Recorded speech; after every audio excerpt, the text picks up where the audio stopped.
My YouTube channel. आज का हमारा टॉपिक है opamp integrator.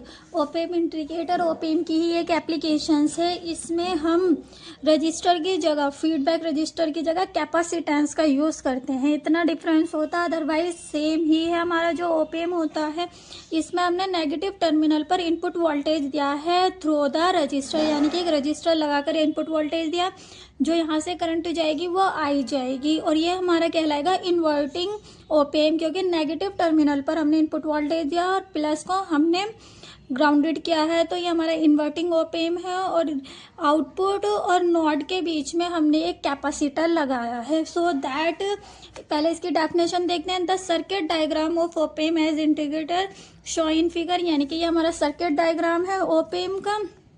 This circuit produce the output voltage, जो हमें आउटपुट वोल्टेज मिलेगा विच इज टाइम इंटीग्रल। नाम से ही पता चला इंटीग्रेटर है, यानी कि टाइम इंटीग्रल होगा इनपुट वोल्टेज का, यानी कि जो हमें आउटपुट मिलेगा वो इनपुट वोल्टेज का इंटीग्रेशंस करके हमें आउटपुट देगा। This is an inverting op-amp, ये इन्वर्टिंग ओपेम है क्योंकि नेगेटिव टर्मिनल पर हमने इनपुट वोल्टेज दिया है। In which feedback resistor RF is replace by the capacitor CF, यानी कि जो हमारा फीडबैक रजिस्टर था उसको हमने कैपेसिटर से रिप्लेस कर दिया, बदल दिया है। Opamp integrator are used in sweep generator, यानी कि इसका हम यूज़ किसके लिए करते हैं? स्वीप जनरेटर के लिए करते हैं, फिल्टर्स के लिए, simultaneous studies in analogue computers. इसका यूज़ इन चीज़ में किया जाता है। एडवांटेजेस भी कह सकते हैं इसको और यूज़ भी। अब इसका मैथमेटिकल ऑपरेशन देखते हैं। Expression for output voltage, apply KCL law at node G V gate. यहाँ पर हम किरचॉफ्स लॉ अप्लाई करेंगे। किरचॉफ्स लॉ क्या कहता है? आने वाला करंट इज इक्वल्स टू जाने वाला करंट। तो आने वाला करंट तो हमारा आई है, नोड पर करेंगे, यानी कि नोड से आने वाला करंट आई है, और जाने वाला करंट IF और I1 है। जो हमारा नोड से ओपेम के अंदर जाता है वो हमारा 0 होता है करंट फॉर आइडियल ओपेम के लिए। So that I equal to I1 plus I2, क्योंकि I हमारी आने वाला करंट और IF और I1 हमारा जाने वाला current. But for an ideal op amp RI equal to infinitive, so I1 equal to 0। So from equation first, इन दोनों के बीच का रेजिस्टेंस जो होता है वो इन्फिनिटिव होता है, इसलिए हमारा ये I बराबर 0 हो जाता है। इससे पिछले वीडियो में ये बताया गया है, लेकिन R बराबर हमारा V अपॉन होता है I। अब हमें I बराबर V अपॉन R रखेंगे। I बराबर V आइडियल ओपेम के लिए V तो रहेगा, R इन्फिनिटिव होता है, इन्फिनिटिव का मतलब 1/0, तो I हमारी हो जाती है 0। सो दैट I1 हमारा 0 होगा।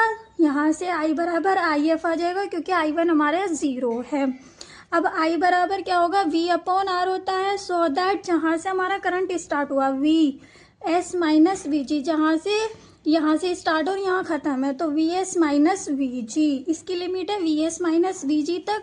VS minus VG upon R, क्योंकि I बराबर होता है V अपॉन R, तो VS minus VG upon R equal to IF। क्योंकि यहाँ पर कैपेसिटर लगा हुआ है तो इसको dQ/dt लिखेंगे, कैपेसिटर का formula. VS minus VG upon R as it is equals to d/dt। क्यों बराबर होगा CF और V इंटू V होता है, तो यहाँ से CF तो हमारा कांस्टेंट है, बाहर ले लेंगे, dV/dt इंटीग्रेशन इसके साथ डिफरेंशियल कर देंगे। VS minus VG as it is, CF भी एज इट इज। अब यहाँ से V का देखते हैं हम कहाँ से कहाँ तक है कैपेसिटर की। VG से इसकी लिमिट है VG से V आउटपुट तक, तो इसको लिख देंगे VG माइनस V आउटपुट। अब यहाँ से जो VG है वो हमारा 0 होगा, क्योंकि ये grounded by grounded virtual grounded concept. V1 अगर हमारा ग्राउंडेड है तो VG भी हमारा ग्राउंडेड होता है। सो दैट VG की जगह हम 0 पुट कर देंगे, जहाँ जहाँ हमारा VG है वहाँ 0 पुट कर देंगे। By virtual grounded concept V1 VG equal to 0 volt, क्योंकि V1 हमारा क्या है? ग्राउंडेड है, तो VG भी हमारा ग्राउंडेड होगा।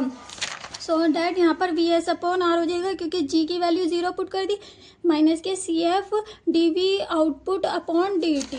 यहाँ से ये VG 0 हो जाएगा, यानी कि माइनस के V आउटपुट हमें देगा, तो माइनस यहाँ रख दिया। अब यहाँ से हमें क्या निकालना होता है? आउटपुट निकालना होता है। सो दैट यहाँ से हम dt इधर ले जाएंगे और CF नीचे आ जाएगा। ये हमारा एक्सप्रेशन बन गया, D ये हमारा आउटपुट है। अब यहाँ से इंटीग्रेशन अबाउ इक्वेशन, इसका इंटीग्रेशंस करेंगे सो दैट 0 से t तक इंटीग्रेशंस करेंगे। जो हमारी कांस्टेंट टर्म है वो बाहर ले लेंगे, माइनस के 1/RCF हमारी कांस्टेंट है। बस जो हमारा इंटीग्रेशंस रहेगा वो इनपुट वोल्टेज में रहेगा। और ये क्या है कि आउटपुट हमारा किसके इक्वल है, इंटीग्रेशन ऑफ इनपुट वोल्टेज। ये हमारा इनपुट वोल्टेज ही तो है, hence output voltage is proportional to the time integral of input voltage. Proportional है हमारा output voltage time integral of input voltage के, एंड माइनस के 1/RCF इज अ कांस्टेंट। यही तो है, equal to 0 T V S और D T. जब हमारा प्रोपोर्शनल साइन आता है तो एक कांस्टेंट जाता है जो कि माइनस के 1/RCF है। सो दैट ये था हमारा time integrator. Opamp differentiator, opamp integrator में इंटीग्रेट किया था, इसमें डिफरेंशिएट करेंगे। So that the circuit diagram of opamp as differentiator is show in figure. यानी कि जो डिफरेंशिएटर होता है उसका सर्किट डायग्राम ये है। ये हमारा ओपेम है, ये हमारा इन्वर्टिंग टर्मिनल है, ये नॉन इन्वर्टिंग टर्मिनल है। इस पर हमने इनपुट चार्ज दिया है तो ये हमारा इन्वर्टिंग ओपेम कहलाएगा। अब यहाँ पर हमारा फीडबैक रजिस्टर लगा रहता है और यहाँ इनपुट रजिस्टर, तो हमने यहाँ इनपुट रजिस्टर को कैपेसिटर से रिप्लेस कर दिया है और जब हमारा एज इट इज है।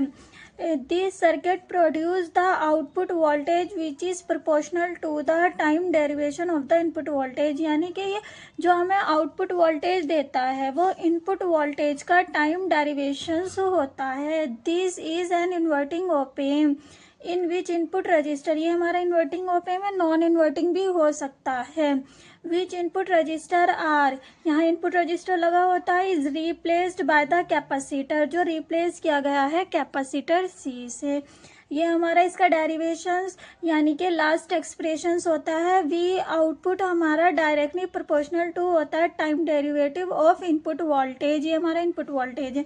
अब हमने इसको इनपुट वोल्टेज दिया, इसमें से आई करंट जाएगा, ये हमारा कैपेसिटर है। D Q over D T formula रखेंगे। ये हमारी नोड है जहाँ से हमारा करंट दो भागों में डिवाइड हो जाता है, I1 और IF। I1 पर हमारा 0 करंट जाता है क्योंकि इन दोनों के बीच का रेजिस्टेंस इनफाइनाइट होता है। सो दैट I पर आपको याद रखना I1 पर हमारा करंट जाता ही नहीं है, सारा फीडबैक के थ्रू आउटपुट पर जाता है। ये हमारा फीडबैक है। अब हम इसका मैथमेटिकल एक्सप्रेशंस देखते हैं। Expressions for output voltage, apply KCL at node G, we get KCL Kirchhoff's law apply करना है नोड G पर। KCL रूल होता है आने वाला करंट इज इक्वल्स टू जाने वाला करंट। नोड ये है, इससे पहले आने वाला करंट कौन सा, I, और जाने वाला करंट IF और I1। So that I equal to I1 plus IF। For ideal op amp RI equal to infinity, इन दोनों के बीच का रेजिस्टेंस इन्फिनिटी है तो I1 हमारी इक्वल टू होगी 0 के, I1 equal to 0। So from equation first इसमें I1 इक्वल टू 0 पुट करेंगे तो I बराबर IF आ जाएगा हमारा।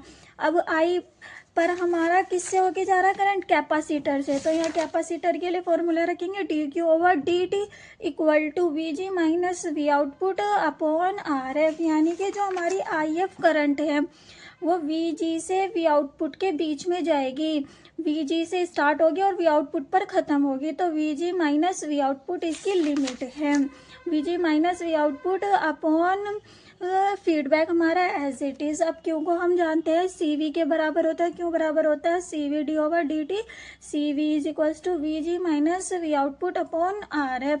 सी हमने बाहर कॉमन ले लिया और इसको हम लिखेंगे D V over D T equal to V G minus V output upon R F. अब यहाँ से हम इसकी वी जी की लिमिट देखते हैं। सी हमारा as it is D over D T. V G को हम लिख सकते हैं V S minus V G, क्योंकि हमारा कैपेसिटर का करंट किसके थ्रू कहाँ से कहाँ तक की लिमिट है, V S minus V G. So that यहाँ V S minus V G लिख देंगे equal to V G minus V naught जो कि हमारा आउटपुट वोल्टेज है और R F by virtual ground concept. यहाँ वर्चुअल ग्राउंड कॉन्सेप्ट लगाना है।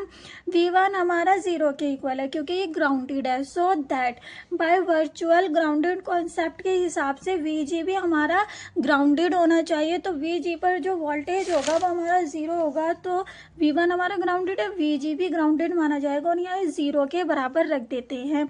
सो दैट यहाँ से C D over D T, VG हमारा 0 है है तो dVs/dt हो जाएगा। और यहाँ से माइनस के V आउटपुट, क्योंकि ये तो हमारा 0 हो गया, माइनस के V आउटपुट अपॉन RF।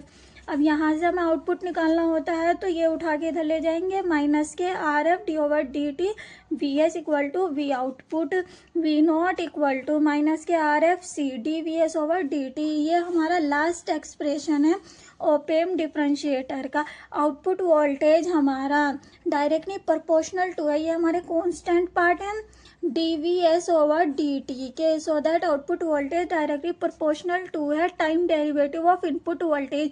ये हमारा इनपुट वोल्टेज है या सोर्स वोल्टेज जिसको कहते हैं।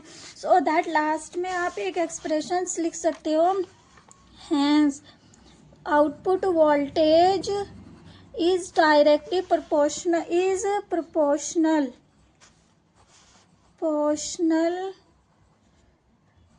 to the time derivative